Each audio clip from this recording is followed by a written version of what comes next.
Quando o Hitler começou a colocar, né, a cabeça para fora, quando ele deu vários motivos para que o mundo percebesse que ele não era da paz, que ele ia criar invasões e, pior ainda, né, iria instaurar o regime nazista nos países invadidos.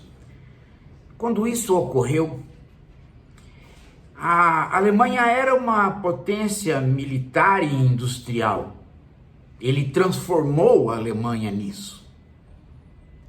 Mas nem de longe ela tinha os recursos dos Estados Unidos. Nem de longe ela tinha as condições geográficas e de resistência da União Soviética. Nem de longe ela tinha a bravura, digamos assim, a capacidade de reação da Inglaterra. Hoje, Hitler tomou o poder não mais na Alemanha. Ele tomou o poder de governo na maior potência militar e industrial do mundo. Ele não tomou o poder num país que queria entrar para o campo dos países mandatários do então neocolonialismo e imperialismo.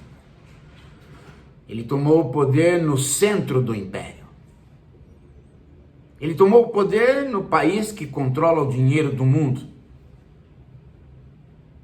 É uma situação completamente diferente. Nós estamos à mercê de Hitler. Trump só não é Hitler por conta de que Hitler acabou levando a sério a si mesmo. E eu não acredito que Trump vá levar a sério a si mesmo e causar qualquer invasão. Mas ele vai usar de todos os meios para que a política neonazista seja fortalecida em todo o canto que ele puder fortalecer. Hoje ele deu mais um passo. Ele tirou a ajuda econômica fundamental para a África do Sul. Cortou toda e qualquer ajuda direta ou indireta. Qual a razão? Olha, a razão é simplesmente que Elon Musk disse para ele: eu sou um coitado de um sul-africano que aqueles povos lá tomaram a propriedade dos meus pais, as minhas, nós fomos oprimidos lá. A gente foi racista lá e fez o apartheid durante 30 anos. E depois eles nem agradeceram a gente. Tiraram o apartheid, você começou a ver preto andando na rua que era de branco, e ainda por cima andaram tomando nossas propriedades. Trump, faça alguma coisa por aquele povo oprimido, rico e branco da África do Sul. Na verdade, esse povo rico da África do Sul, na maior parte, era neonazista ou nazista mesmo, porque um dos países que mais acolheu o fenômeno nazista e que nunca é, de certo modo, tematizado pelo cinema, foi a África do Sul. Daí a razão do apartheid lá durar, né? O regime racista durar lá o que durou. E a maior mentira que se pode contar é que houve uma expropriação de terras dos ricos. A política do Mandela foi simplesmente distinguir o apartheid e tentar reconstruir um lugar que havia ficado 30 anos em guerra, numa guerra civil interminável. Agora, sem provas nenhuma, sem apontar um detalhe histórico real, Trump simplesmente disse: não, está havendo expropriação de terras lá. Então, os Estados Unidos não compartilham deste tipo de coisa, vamos tirar a ajuda. Mentira. Mentira deslavada. Ele não vai encontrar absolutamente uma terra expropriada que ele está falando, nem no passado, nem agora. Mas ele está lançando ali a semente para que os neonazistas ali digam: ó, não estamos mais sozinhos. O presidente do maior planeta da Terra está conosco. Ele está fazendo isso em cada lugar que ele pode. Em cada lugar que ele pode. Ele está semeando em cada lugar que ele pode um nacionalismo contra os Estados Unidos e ao mesmo tempo um divisionismo interno. Nos lugares onde ele pode fazer isso abertamente, ele faz. Nos lugares onde ele não dá muita importância, como no Brasil, ele faz secundariamente. Vocês vejam que até agora ele não falou absolutamente nada sobre o Bolsonaro. Ele não está nem aí. Mas se ele perceber que uma palavrinha dele reativa as divisões internas, ele vai fazer.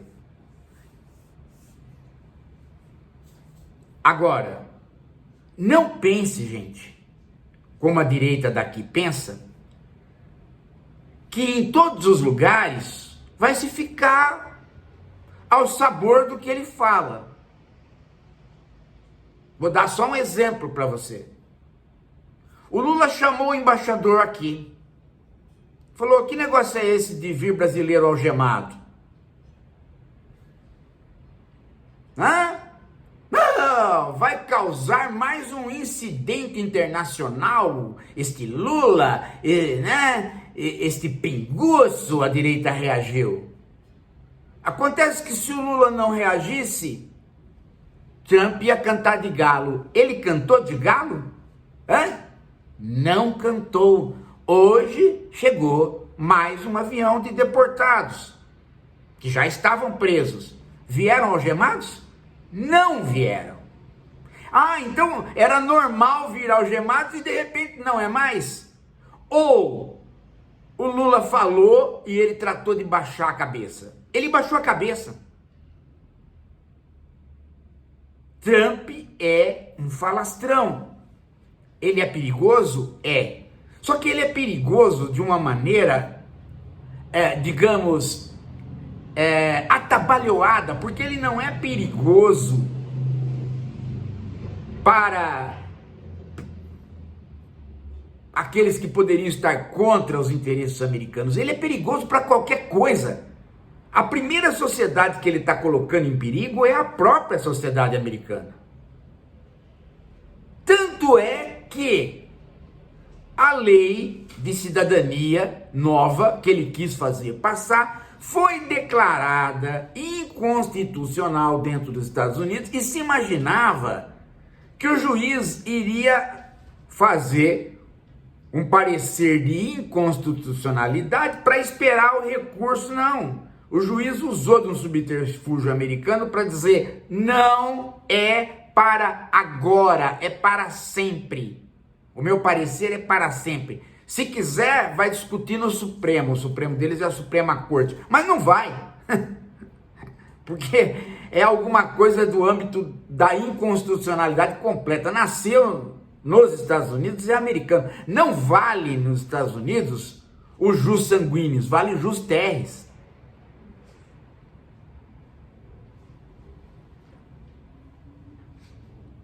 Nasceu lá, e não adianta ele chorar, não adianta ele gemer. O outro não que ele recebeu foi da presidente do México. A mulher, no primeiro momento, negociou com ele. Logo depois ela foi para o parlamento e disse: nós somos um povo autônomo e nós vamos reagir se tiver qualquer sinal de problemas na fronteira sobre o nosso território.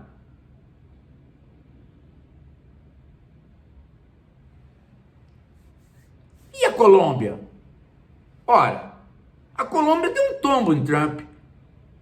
Ela acabou, né, de vender a maior bagatela dela de flores, que ela vende sempre para os Estados Unidos, antes de valer a lei da tarifa. E rapidamente ela inaugurou uma parte da chamada Nova Rota da Seda, que é o porto colombiano que liga a Colômbia e a América do Sul toda à China, para escoar a produção. Coisa que vai ser útil para o Brasil. Então, aqui e ali, você vai vendo as pequenas reações,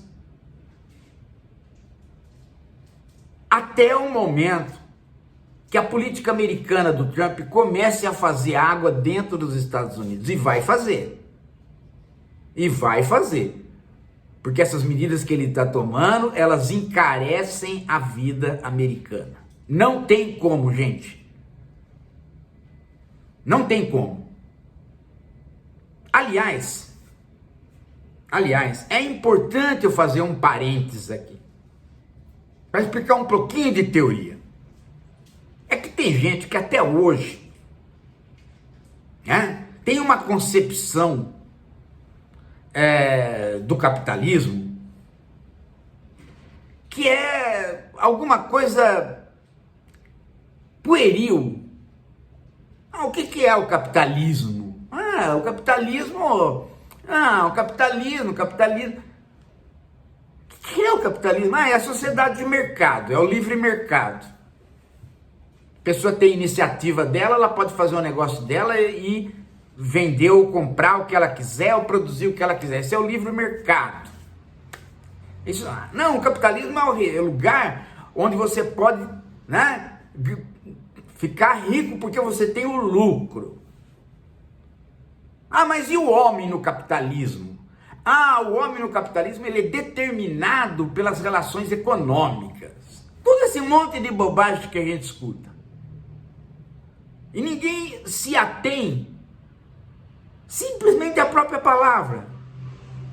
Por que capitalismo? Por que o ismo?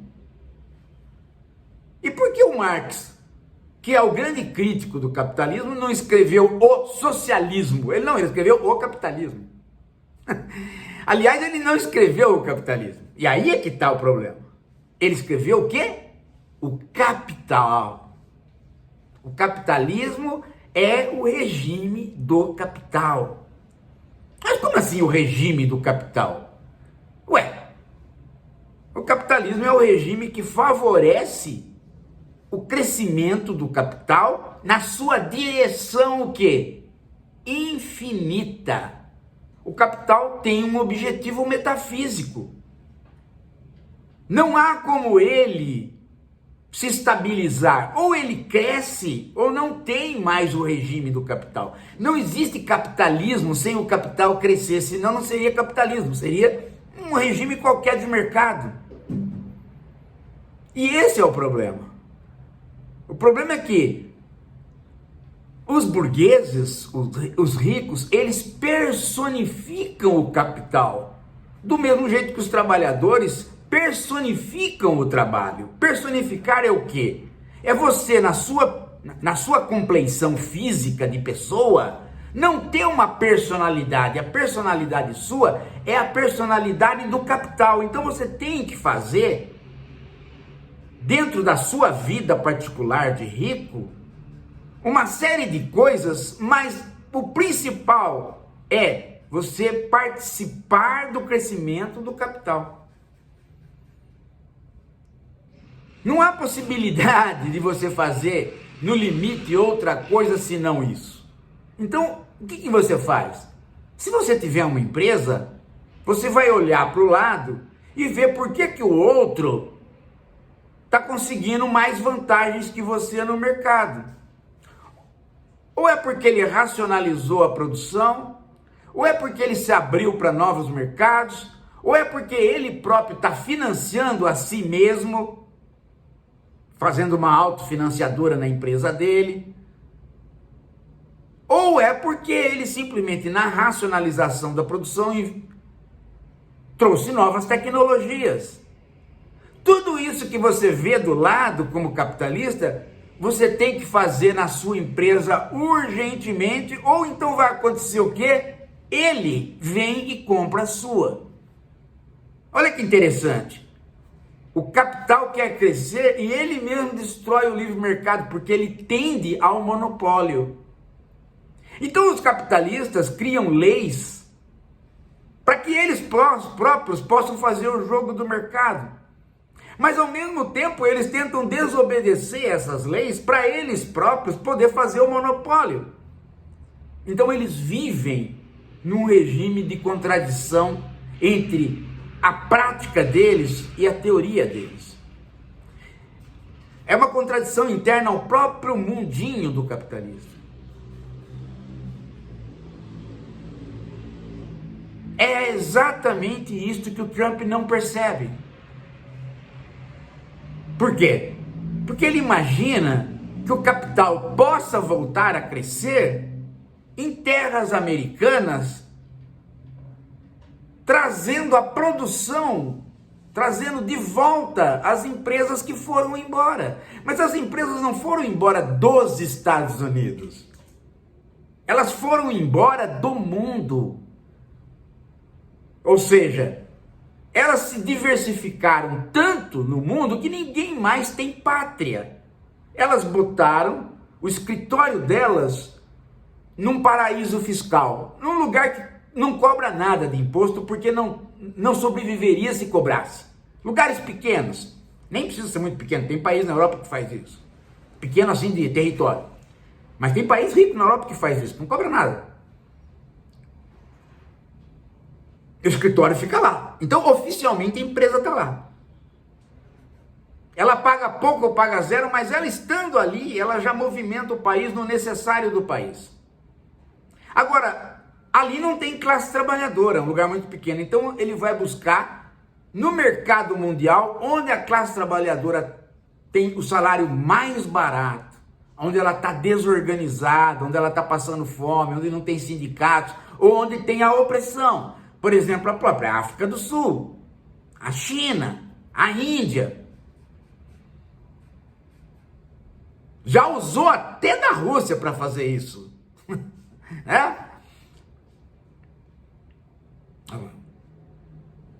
Mas e as peças? Como é que compra as peças? Ah, peraí.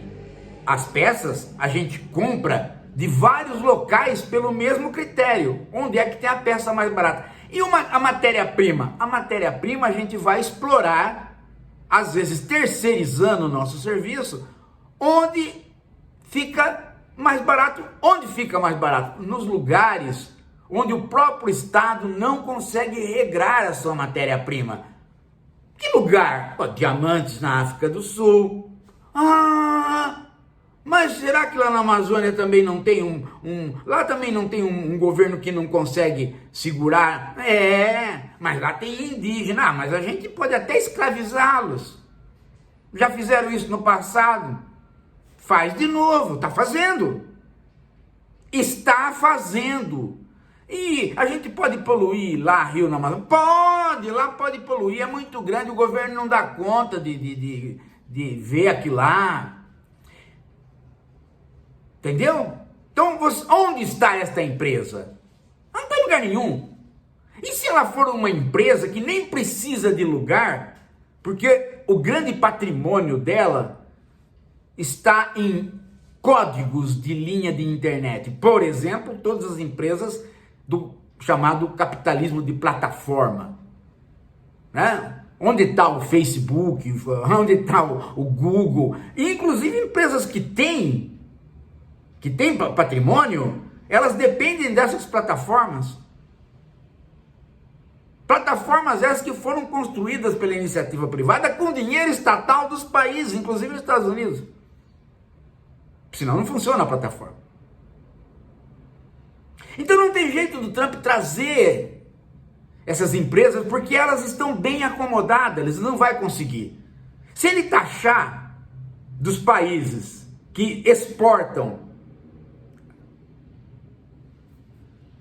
vai vir matéria-prima, mas vai vir muito objeto que o americano consome e que vai ficar caro. Não compensa fazer boné America Great Again nos Estados Unidos. Não compensa. Agora, feito na China, meu amigo, compro de balde. Não pense que o Brasil fica longe disso, não. O Brasil, em muitas situações, está igual aos Estados Unidos. A própria máscara na Covid foi isso, compensava comprar da China do que fazer aqui.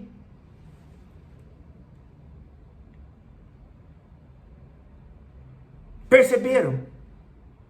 Onde é que está o problema da proposta dele? Então vai encarecer a vida americana.